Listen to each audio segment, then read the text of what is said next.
Performing under pressure, whether it's me or anybody else, is the same. You know, I have the same pressures as anyone else. There's time, there's performance, there's financial. I mean, there's deadlines. My pressures are not unique. The situations may be different, or but everybody has the same kinds of pressures. But what I found, or what I find fascinating, is the interpretation of the stimuli. Let me explain. So I was watching the Olympics, this last Summer Olympics, and I was amazed at how bad the questions were that the reporters would ask all the athletes. And almost always, they asked the same question, whether they were about to compete or after they competed. Were you nervous? Right? And to a T, all the athletes went, no. Right? And what I realized is it's not that they're not nervous, it's their interpretation of what's happening in their bodies. I mean, what happens when you're nervous, right? Your heart rate starts to go, you sort of get a little tense, you get a little sweaty, right? You have expectation of what's coming, and we interpret that as, I'm nervous. Now, what's the interpretation of excited? Your heart rate starts to go, you're anticipating what's coming, right? You get a little sort of like tense. It's all the same thing. It's the same stimuli, except these athletes, these Olympic quality athletes, have learned to interpret the stimuli that the rest of us would say as nervous as excited. They all say the same thing. No, I'm not nervous. I'm excited. And so I've actually practiced it just to tell myself when I start to get nervous that this is excitement. Yeah. And so I used to speak in front of a large audience, and somebody would say, how do you feel? I used to say, a little nervous. Now when somebody says, how do you feel? I'm like, really excited, actually. And it came from just sort of telling myself, no, this is excitement. And it becomes a little bit automatic later on. But it's kind of a remarkable thing to deal with pressure by interpreting what your body is experiencing as excitement rather than nerves. And it's really kind of effective. It makes you want to rush forwards rather than pull back, and yet it's the same experience. Passion is not an actionable word. It's correct, that those who do the things that they're passionate about do better, but it's not helpful advice. And so the question is, where does passion come from? Passion is a result. Passion is an energy. Passion is the feeling you have when you're engaged in something that you love. Passion is the feeling you have that you would probably do this for free, and you can't believe somebody pays you to do it.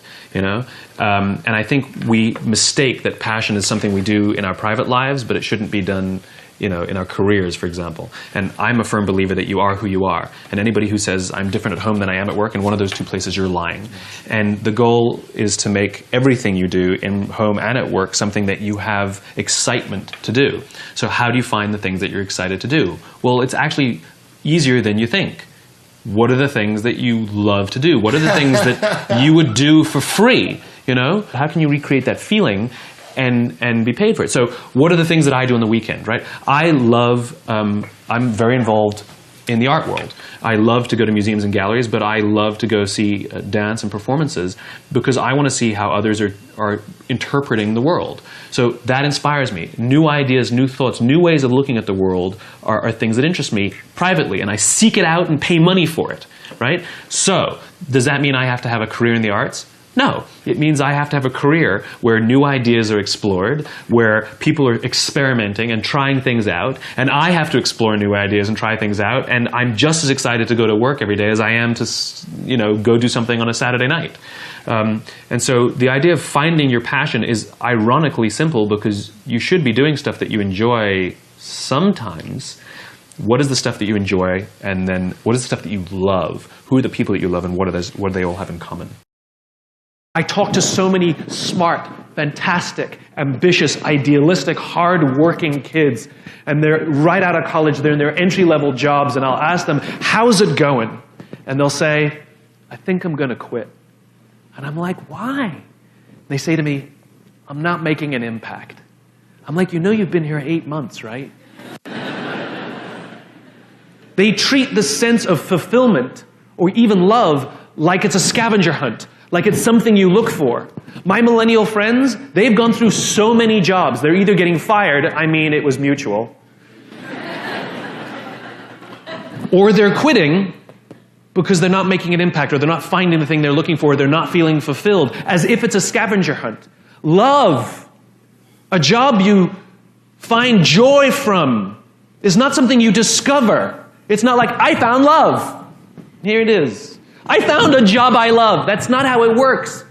Both of those things require hard work. You are in love because you work very hard every single day of your life to stay in love. You find a job that brings you ultimate joy because you work hard every single day to serve those around you, and you maintain that joy. It's not a discovery. But the problem is this sense of impatience. It's as if an entire generation is standing at the foot of a mountain. They know exactly what they want. They can see the summit. What they can't see is the mountain. This large, immovable object. That doesn't mean you have to do your time. That's not what I'm talking about. Take a helicopter, climb, I don't care. But there's still a mountain. Life, career fulfillment, relationships are journeys. The problem is, this entire generation has an institutionalized sense of impatience. And do they have the patience to go on the journey to maintain love, to feel fulfilled? Or do they just quit and on to the next, dump and on to the next, ghost and on to the next?